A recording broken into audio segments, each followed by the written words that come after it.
আসসালামু আলাইকুম। চাঁদপুর শাহরাস্তি কোয়েল ফার্মের হ্যাচারি পক্ষ থেকে আপনাদের শুভেচ্ছা ও অভিনন্দন। সম্মানিত তরুণ উদ্যোক্তা ও খামারি ভাই ও বোনেরা, আশা করি আপনারা আল্লাহর অশেষ রহমতে খুবই ভালো আছেন। তো আজকে যে খামারিদেরকে স্ক্রিনে দেখতেছেন, খামারিরা চলে আসছেন চাঁদপুর জেলা কচুয়া থানা থেকে।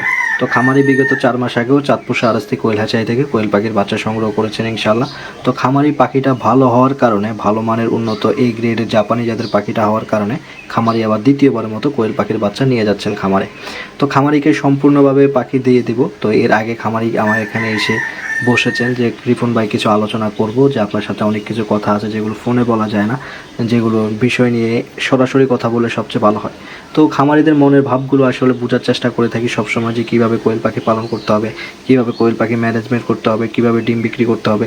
এই বিষয়গুলো কিন্তু খামারিদের মাঝে সম্পূর্ণভাবে আমি আলোচনা করে থাকি। কেননা একটা খামারি যখন একটা ভালো আলোচনা পায় এবং কি একটা পরামর্শ পায়, তখন তার একটা মনে সাহস জাগে। ওই মনে সাহস জাগানোর জন্যই কিন্তু আমার এখানে এসে থাকে খামারিরা, আয়সা বসে থাকে কীভাবে কী করা যায়। খামারি কিন্তু প্রবাসী, খামারি প্রবাসী হওয়া সত্ত্বেও কিন্তু তার ফ্যামিলির মাধ্যমে কোয়েল পাখিগুলো কিন্তু পালন করাই থাকে। তিনি বছরে প্রায় দুইবারই বিদেশ থেকে আসেন, আয়সা দেখভাল করেন এবং কি তার ফ্যামিলি দেখাশোনা করে। তো ফ্যামিলিকে ওই ধরনের টাইল দিয়ে তুলে ফেলছেন। তো বলছেন যে রিফন ভাই একটু ডিমের চাহিদা বাড়ছে, এই জন্য রোজার পরের চিন্তা, ডিমের চাহিদা বাড়ছে, এখন আমি কি করব, বুঝে উঠতে না পেরে আরও 500 কোয়েল পাখি নিয়ে যাচ্ছি, যে দেখি আমি এখান থেকে আরও কিছু টাকা ইনকাম হয় কিনা। ওই বিষয়টা মাথায় রেখে খামারি আমার এখানে আবার দ্বিতীয়বারের মতো ব্যাক করছেন।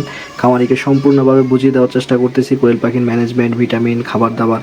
একটা বিষয় ক্লিয়ার করে রাখি, চাঁদপুর শাহরাস্তি কোয়েল হ্যাচারি থেকেই কিন্তু আপনারা অরিজিনাল জাপানি জাতের কোয়েল পাখিটা সংগ্রহ করতে পারবেন। যে কোয়েল পাখিটা দীর্ঘ 18 মাস যাবত আপনাকে ডিম দিয়ে যাবে।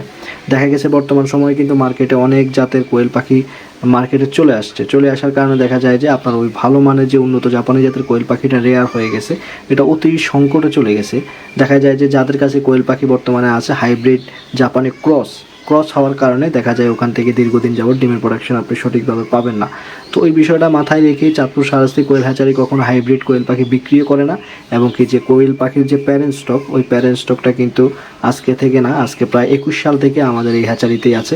তো ওই প্যারেন্টসের মাধ্যমেই কিন্তু বাচ্চা উৎপাদন করে থাকি। ওইটাই এখন ওই জাতের পাখিটা দিয়েই কিন্তু খামারিদের মাঝে দীর্ঘদিনের এই প্রজেক্টে এই পথ চলা, যে মহিলা পাখিটা জাপানি জাতের ওই পাখিটা দিয়ে আসতেছি। দেখতেছেন যে স্ক্রিনে খামারিরা বিভিন্ন জায়গা থেকে এসে দেখে বুঝে কোয়েল পাখির বাচ্চা নিচ্ছে।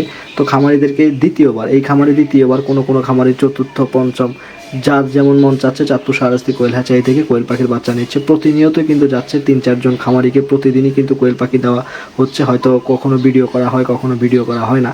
তো আপনাদের মাঝে এগুলো মাঝে মাঝে শেয়ার করি, এগুলো ভালো লাগে ইনশাল্লাহ। কেননা চাঁদপুর শাহরাস্তি কোয়েল হ্যাচারি এই দীর্ঘদিনের পথে কাউকে কখনো মহিলা পাখি বলে পুরুষ পাখি বিক্রি করে না। যেমন আমি আপনাকে আরেকটা কথা বলে রাখি, যে মহিলা পাখি বলে পুরুষ পাখি বিক্রি করার বিষয় কিন্তু একটা আছে ভিন্ন। যেমন আপনাকে বলছি, এখানে আমি 80-85% মহিলা, হয়তো এখানে আপনি 80-85% মহিলা পেলেন, বাকি 10-15% পুরুষ পাখি যাইতে পারে। এটা কালার পরিবর্তন হবে।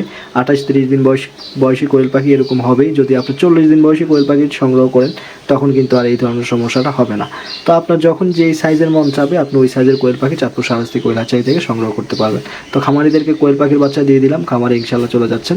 আজকে এই পর্যন্তই, দেখা হবে পরবর্তী ভিডিওতে। আসসালামু আলাইকুম।